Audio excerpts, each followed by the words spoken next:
Hi, listeners. We'll get to Jewish history nerds in a second, but we also want to hear from you directly. Who are you? What do you like?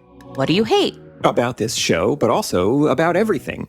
Fill out our 2-minute survey. The more detailed, the better, but we'll take anything. You can find the survey in the show notes of this episode or at this easy website, jewishunpack.com/nerdsurvey. I'll say it one more time, jewishunpack.com/nerdsurvey.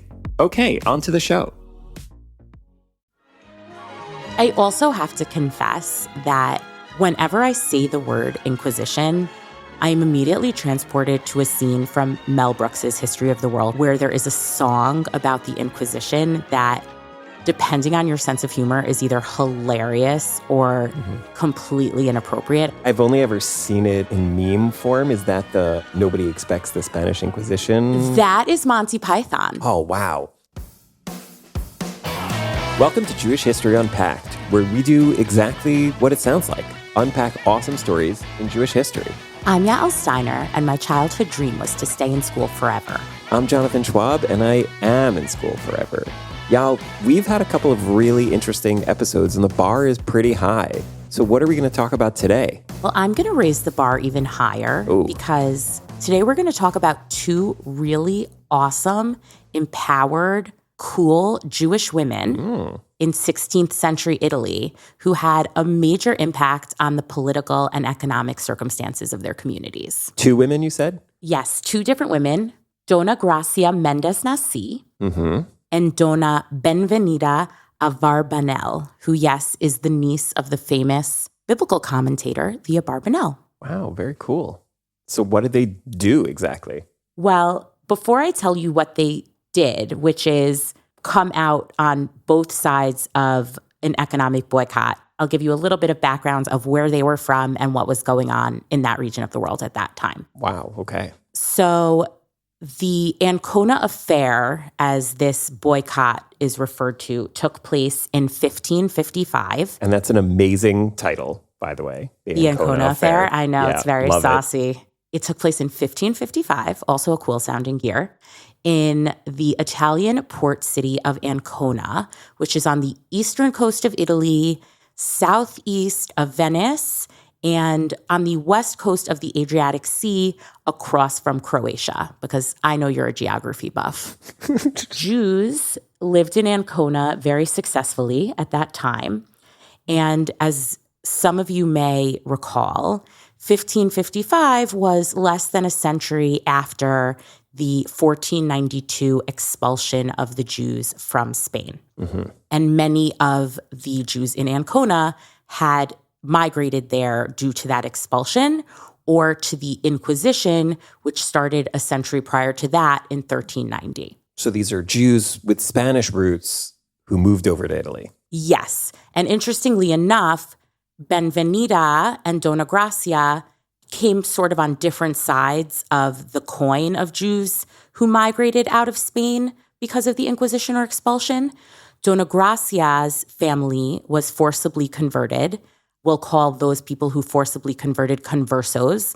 They're also occasionally in history referred to as Marranos. I've recently learned that Marranos is a more derogatory term, and converso is the more appropriate way to refer to them, as they were called Marranos by their detractors because Marrano was a term for swine. Oh, boy. So yes, Dona Gracia came from a family of conversos. They first migrated through Portugal, where they converted to Catholicism, but were really living as crypto-Jews. There were Jews who externally had converted, but were still maintaining a lot of their Jewish heritage. Benvenida's family were Jews who fled Spain and never converted and were never part of the converso or crypto-Jew community, and we're just going to call them Jews.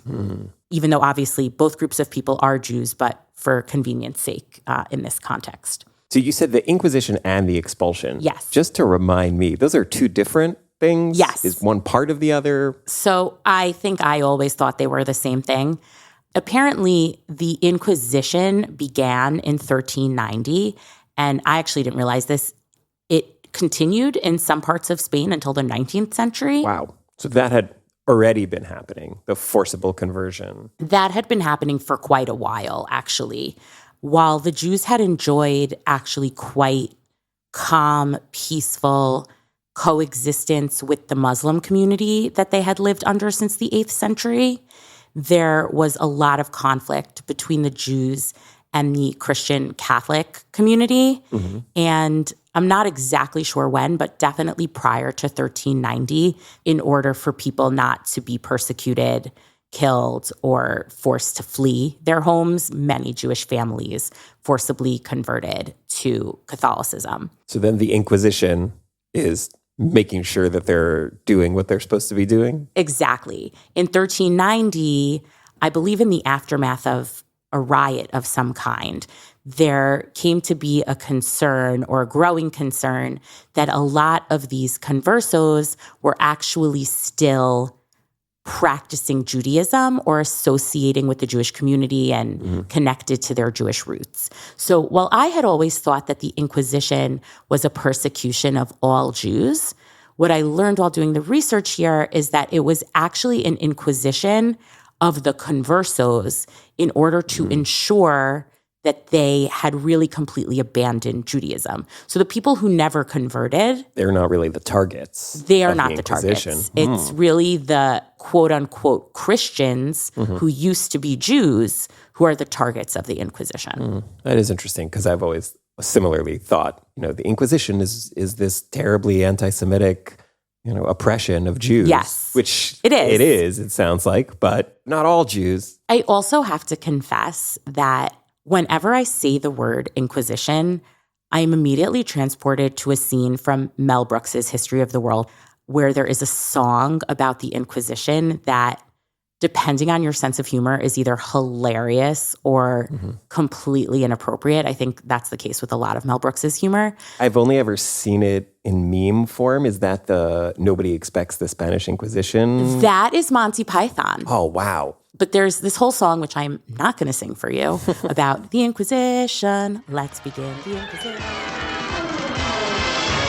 The Inquisition. Let's begin the Inquisition. Look out, Sam. We have a mission to convert the Jews. We're going to teach them wrong from right. We're going to help them see the light and make an offer that they can't refuse. That the Jews just can't refuse. You said you weren't going to sing it and then did sing it, which I like.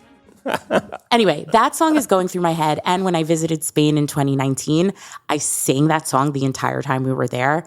And my friend that I traveled with found it both super annoying and she was a little sensitive to it because her family is Sephardi. Oh. And what I think is really interesting traveling with her in Spain is that, for Sephardim, especially those who are connected to their heritage, this is so much more of a profound topic in Jewish history, deeply felt topic than for me as an Ashkenazi Jew whose grandparents were Holocaust survivors. I think she felt very similarly about our travels in Spain as I felt about travels that I've had in Eastern Europe. And it made me really actually conscious of the fact that I don't treat longer ago Jewish tragedies the same way I treat more modern Jewish tragedies in terms of the way I process them. Makes a lot of sense, right? Like if your grandparents are Holocaust survivors, you think about the Holocaust so differently than... No, for sure. And this goes back to what we talked about with Josephus, where when things really pass into time, we don't actually know what happened or we feel a lot more detached. So that was a real wake-up call for me. If I want future generations of Jews to understand the Holocaust and the pogroms and the Crusades and the expulsion and all these terrible things that happened to Jews, that I need to be more cognizant myself, that just because something happened 500 years ago and not 100 years ago, that it is important for me to learn and understand it on a deeper level. Well, if you want to learn more about Jewish history, can I recommend a great podcast to you? Oh my God, please do. It's Jewish History Unpacked. I have taken us so far astray right now. Let's get back to what we were supposed to be talking about, which is Dona Gracia and Benvenida. So they come from two different sides of the Inquisition. And does that, I'm really curious, this might be a spoiler for this story, but does that come into play? Do they have very different outlooks on like what it means to be part of the Jewish community because of their backgrounds? It totally comes into play. Great. When we get to the point in time when we talk about this boycott of the port in Ancona, they both are economically powerful women. And one thinks we need to use that power to protest the Pope and protest ways in which Jews are being persecuted. And one thinks that if we use that power, we are possibly going to inflict further harm on other Jews. And I think that often plays out today in how Jews choose to exercise their political and economic power. So it definitely impacts their thought there. Let's go take a few steps back to how we actually get to that point. Yeah.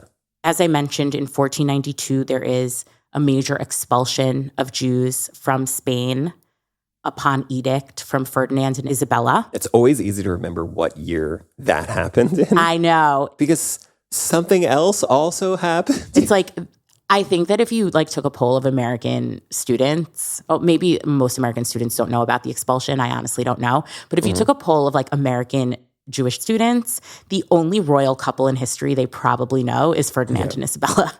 Yeah. Yeah. So Ferdinand and Isabella of Nina, Pinta, and Santa Maria fame signed this edict expelling Jews from Spain. And at that point, Jews migrated all over not only the Iberian Peninsula, but all over Europe. Many made their way up to Amsterdam. You may know that there was a large Spanish-Portuguese synagogue in Amsterdam that later not relocated, but also opened a location in New York, which still exists today. And it's called the Spanish-Portuguese Synagogue. Yeah. Yes, like the Ohio State University. So that community of Spanish and Portuguese Jews in Amsterdam really originated after the expulsion. That was one of the places where Jews lived more comfortably after the expulsion. So fast forward a couple of years from the expulsion, and Jews are living all over Europe, and they're living in Ancona in Italy in 1555. And they're actually living relatively comfortably. They, over the course of those couple of decades, had made lives for themselves that were relatively economically prosperous. Not all of them, but certainly some of them. And the reason why this was the case was that Pope Paul III was relatively tolerant of the Jews and didn't really care one way or another that they were in. Relatively tolerant in like 16th century Europe means he wasn't like actively killing them or preventing them from doing anything. Correct. Yeah. Exactly. Like he just wasn't really paying attention to them. He didn't mind that there were even crypto Jews, people who were living externally as Christians, but were still maintaining some of their Jewish traditions. Like, be completely honest with you, I have no idea what was going on in the rest of Italy or European history at this particular moment. So it's completely possible that he was like totally otherwise engaged in other things, and this was very low on his to-do list. Or it's possible that he just didn't hate Jews as much as some of the other leaders of the church at that time. But he basically left them alone. He probably didn't like Jews, but he didn't hate them as much, I think is like a good way. Correct. And they were kind of keeping to themselves and helping the economy, at least in that part of Italy. But what happened is that Pope Paul III died, but his successor, Pope Paul IV, was not nearly as tolerant or willing to ignore the Jews, particularly the crypto Jews in Ancona. He was very concerned about the people who had converted to Christianity but were now backsliding into their Judaism. It's a classic problem to have as a pope. Yes. Even if you were forcibly converted, once you are baptized under the doctrine of the Catholic Church, you are a Catholic. And that means that if you still have your Jewish beliefs or Jewish practices, you are committing an act of heresy. And generally, acts of heresy don't go over super well with popes, is my understanding. Yeah, they're into people following the doctrines that they believe in. Yes. I mean, most religious leaders are. We're not pinning it all on popes. Seems pretty fair. he was concerned about that, and he did take a lot of action to persecute crypto-Jews and conversos. In the hopes that they're going to take this persecution and then become good Catholics, or just because he didn't like them very much? That's a great question. I don't know what his goal was. Was his goal to persecute them and ultimately have them killed or expelled, or was his goal to have them repent and return or turn for the first time to a pure Catholicism? I'm honestly not sure. That's a great question. But what I can tell you is that they persecuted many of these crypto-Jews using a lot of the methods of the Inquisition, which were inflicting torture, asking questions about your true beliefs. And it really took a great toll on the Jewish community in Ancona. Yeah. And ultimately, he ordered 26 crypto-Jews to be burned at the stake. Wow. And one of the 26 killed himself prior to being burned at the stake, but ultimately 25 were burned at the stake for this sin of heresy. Publicly, like for the entire community to see. Yes. From what I understand, those who en route to being burned at the stake were willing to confess to their sins, that they had maintained some semblance of Judaism in their lives, were suffocated prior to being burned at the stake, which I think was considered a minor act of mercy. Jeez. Okay. But those who did not confess were burned alive. So really, really terrible, terrible incident. And I believe that there are some ritual poems that are read on the Jewish fast day of Tisha B'Av that have been written about this. Really an awful, awful, tragic situation. Yeah. Wow. And this is where we get to the political moment that Dona Gracia and Benvenida were involved in. So in the wake of this burning at the stake, Dona Gracia, who was a Portuguese Jew who had lived as a converso in Portugal, ultimately made her way to Constantinople, where she was living as a Jew. She had always maintained a tie to her Jewish life. I don't know why, but it feels like Constantinople comes up in almost every episode. Sorry, listeners. So she had made her way to Constantinople, where she had a considerable amount of economic and political power. I know that there are probably a lot of people asking, how did these women have considerable economic and political power?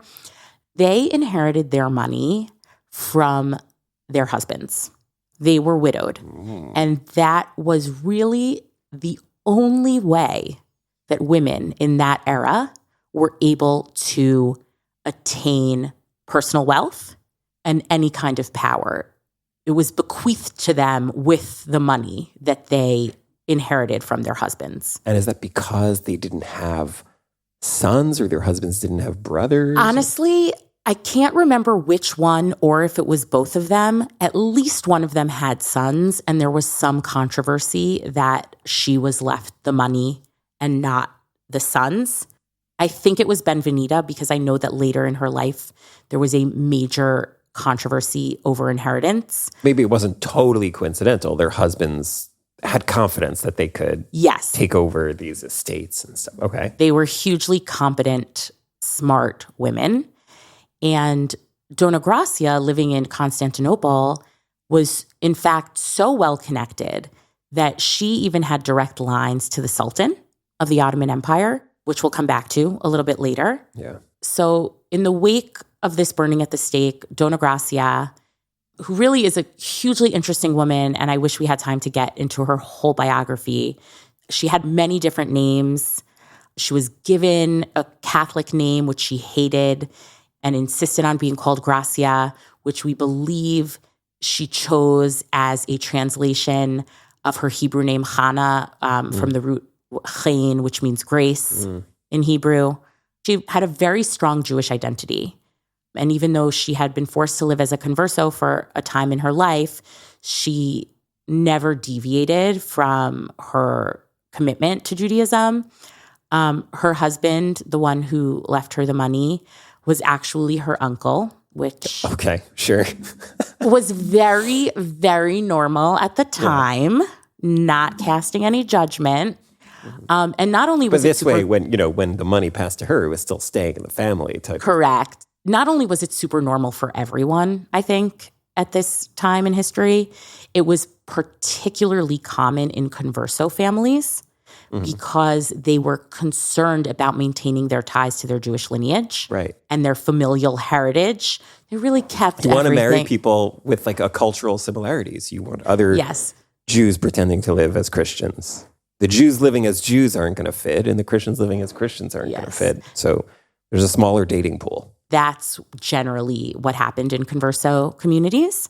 So yes, she was very close to her family, obviously, very close to her Jewish heritage.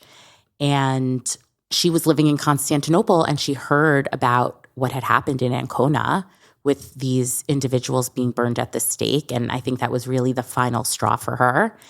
And she used her power. And those are her people, not just other Jews, but those are her people, like fellow conversos, people she really... Yeah. Yes, that is a perfect connection for you to make. Exactly. And that's why she's going to take the stance that she took, and Benvenida is going to take the stance that she took. So Dona Gracia uses her considerable power to send messages from Constantinople to Ancona and to Jews all over the Adriatic Sea and other places that were using Ancona as an important port, that they should organize a boycott of the port of Ancona. Which really could have taken a toll on the Italian economy, and I think did take a toll for a short time. And what's notable about this is not only that it was a woman, Dona Gracia, who had organized it, but it was really the first time in history that we're aware of that Jews used their economic and political power to try to protest policy that was being inflicted upon them by an oppressor. And people listened and participated, I assume. Yes. The boycott was effective because people did it. Was it just other Jewish merchants in other places? I can't say with 100% certainty, but I do believe that it was. As I mentioned, Jews had really taken up the mercantile trades in Ancona. So their withholding their business really did take a toll. The boycott did not last very long. And the reason why the boycott did not last very long, I think no more than a few months, is that Benvenida ultimately won out. Benvenida, who also had considerable... She was like the other side of this, okay. She was the other side. She was an Italian Jew. She had never been a converso.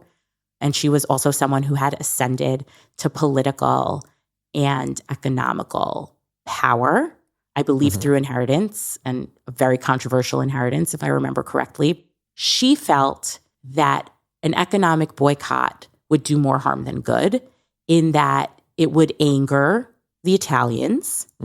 It would further anger the Pope, who already really didn't like the Jews living in the Papal States. Pope Paul IV, he was the one who created the ghetto in Rome. He tried to impose a code upon the Jews where they could only dress in yellow, which to me, really eerily evokes the yellow star from the Holocaust. Yeah. So he was not a good guy, and he really didn't like the Jews. And Benvenida, never having lived this half-life or quasi-secret life that Dona Gracia had lived as a converso, she didn't want anything to further anger or annoy the Pope or the Italians. You said this at the beginning, but like this sounds a lot like conflicts that come up now. And there's anti-Semitism, or there's anti-Semitism about a particular issue. By focusing on it, are we going to draw the ire of all the anti-Semites? Correct. Is everybody going to hate all the Jews? And like I hear really both sides of it, but Benvenida, right, is the second? Yeah, Benvenida, yes. Look, right now it's just about the conversos, the crypto Jews, but if we start this whole boycott, everyone's going to hate all Everyone's Jews. going to hate all of us. And then all the Jews are going to be punished. Yeah, it's definitely something that comes up a lot. It's even outside the context of anti-Semitism, in any sort of conflict. Do you keep your head down, try not to be noticed, try not to further poke the bear, or do you stand up and fight? I'm not saying that what Benvenida did was at all cowardly. It's just two totally different approaches to how to deal with persecution and conflict. I didn't think you were saying it was cowardice. I think it's what's our best path to preservation here, right? Like, do we sometimes just suffer from smaller scale persecutions, but continue to live and build their communities and try to avoid a larger conflict, right?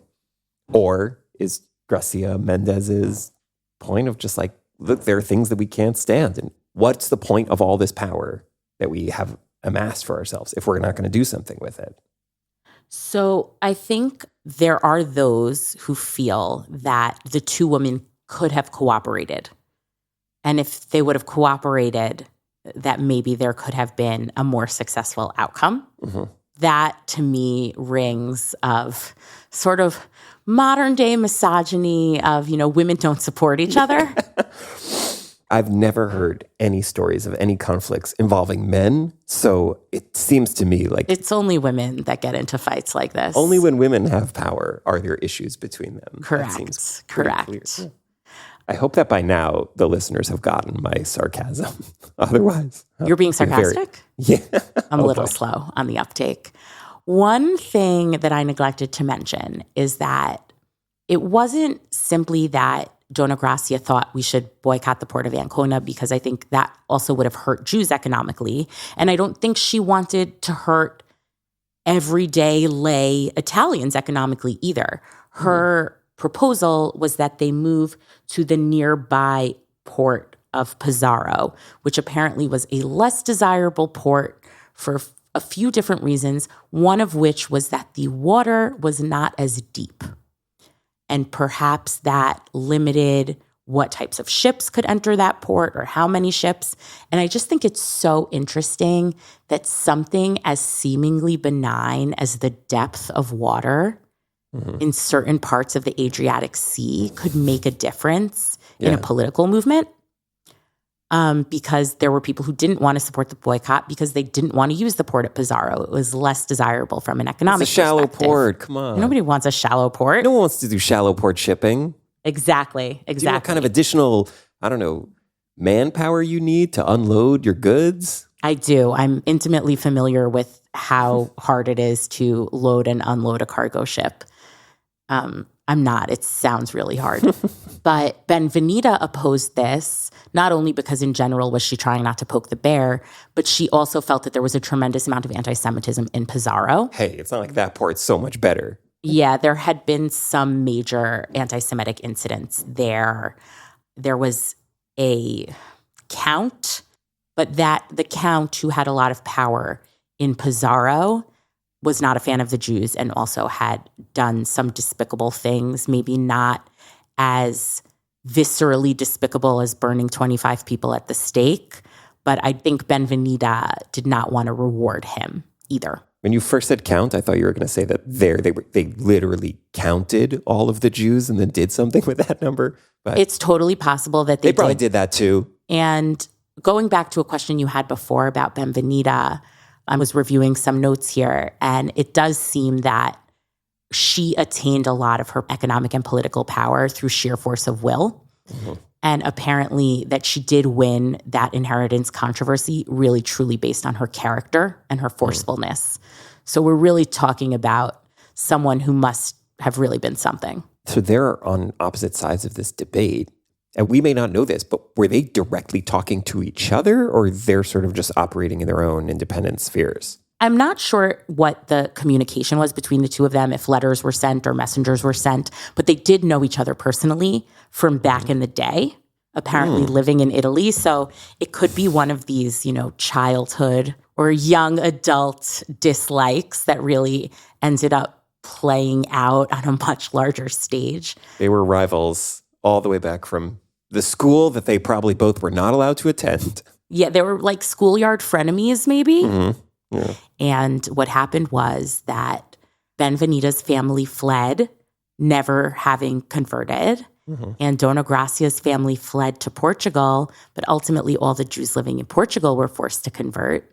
Mm-hmm. So they came from a common place and common experience, but they took basically the two different routes that Jews coming from the Iberian Peninsula could take at that time. Mm-hmm. And ultimately that deviation from the common path led to two totally different takes on what should be done to address the persecution of Jews in Ancona. where, neither one of them was living. Certainly Dona Gracia wasn't living there. I don't think Benvenida was either. It really seems to me like somebody should make a great Hamilton-style musical about these two women and their rise to power and their differing views of things. Yeah, I think they were both really powerhouses, and I haven't gotten into a lot of detail here about, other ways in which they exerted influence. Dona Gracia had the Ottoman Sultan send a messenger to Ancona to deliver a message to, I don't know if it was the Pope himself, who probably wasn't in Ancona, but maybe his surrogates, that the Ottoman Empire would potentially take military action if the Jews were not left alone, or at least treated slightly better than they had been treated, which to me is mind-blowing. That is a mind-blowing piece of information, that this woman, or maybe this woman as a representative of a powerful Jewish community in Constantinople, had the wherewithal to get the Ottoman Sultan to threaten military action. Like, how did this all end? So the boycott didn't last. Benvenida won out, the boycott ended, and Jews continued to be treated pretty shabbily. Yeah, and then Jews were in Italy were persecuted more. Persecuted significantly further. I'm probably not giving any of this information in order, but Italian cities continue to be ghettoized. I think the ghetto in Rome was first, but there were subsequent ghettos that's in Venice. Ghetto, right? Ghetto is an yes, Italian it's an word. Italian word. Yes. It was difficult, certainly, for Jews living in the Papal States for a significant amount of time thereafter. So it ended not with a bang, but with the whimpers of thousands of Jews. Yes. European Jewish history continued to play out for several more centuries with certainly subpar and sometimes really abominable treatment of Jews in many countries. But somehow these two women have sort of faded to the background a little bit. I'm glad we're talking about them, but like, why is it that they're not better known? Not better known, not bigger characters? It's a great question. I'm sure that, like many people, both men and women, their heroic acts, or at least their attempts to change the fates of the Jewish people, have faded into history and are only known by those who really seek out the details, which is why I'm really glad that we're talking about it. But it also definitely leads me to wonder how many other women and men, but most, women. Like up to now, most of our characters that we've talked about in other episodes have been men. And I think that we will likely pivot back to that in the next episode. A couple more episodes on famous men. Maybe I'll dig into this a little bit and we can get back to some heroic women in Jewish history. Yeah. Something really interesting to think about here is how we use our economic and political power today to uplift both Jews and non-Jews in the world who are suffering. We often talk about not buying this brand or not buying that brand because of a political stance that they take, or a spokesman that they have, or where they are willing to do business and where they're not willing to do business. I'm not going to name any names. This is something that plays out in our day-to-day lives, probably a lot more than any of the other topics that we talk about. Yeah. I tend to take these things on a case-by-case basis and often feel conflicted, often do not have the fortitude to not buy a product that I've come to rely on or really like or think is the highest quality or the cheapest. If you know me, that's probably the case. These are things that come up, and I can't say that I would pass any sort of purity test in terms of my actions in that sphere. Maybe it's something to think about a little more closely for me. Thank you for unburdening yourself, Yael. I think you're Guys, doing great. I am sharing with you so much. I don't know. To me, it feels like there is something very Jewish sort of culturally about the idea you're talking about. If one of our leaders or part of our community organizes and says, this is a thing we shouldn't support, or this is a thing we should boycott, there's a feeling of obligation or guilt, sometimes possibly, of we should be following this. We should all be doing what this person or what this group is saying, of boycotting or not supporting, or supporting things that do seem like they're pro-Jewish. Sometimes I wonder, does that exist in other cultures? Or other cultures or religions or groups, like as organized about saying, let's all no longer buy these shoes? I would imagine that every group has their own issues and their own problems that they feel the need to deal with, whether it's being persecuted or not being celebrated in the way that they should be celebrated. I know that I believe there's some sort of controversy now. I can't remember where it is about whether or not public schools will have off on Diwali. And I believe that in order to not give a day off on Diwali, certain districts have now decided that they're not going to give a day off on Rosh Hashanah and Yom Kippur, because if they do that, then they have to do Diwali as well. And come on, what are we going to start celebrating everybody's holiday? Exactly. We can't do that. So I'm assuming that in communities where something like that is important, that's just one example, that there is political action that's taken and people organize. I would hope. I'm sure that there is. And so I don't think it's uniquely Jewish, but it's definitely something that has come up over and over again in our history.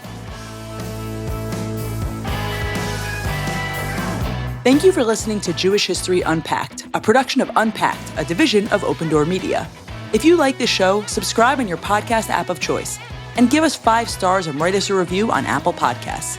Check out Jewish Unpacked for everything Unpacked related and subscribe to our other podcasts. And, of course, check out our TikTok, Instagram, Facebook, YouTube, and Twitter. Just look for @JewishUnpacked. And most importantly, be in touch with Yael and Schwab. Write to us at jewishhistoryunpacked@jewishunpacked.com. This episode was hosted by Jonathan Schwab and Yael Steiner. Our education lead is Dr. Henry Abramson. Audio was edited by Rob Pera, and were produced by me, Rivky Stern. Thanks for listening. See you next week.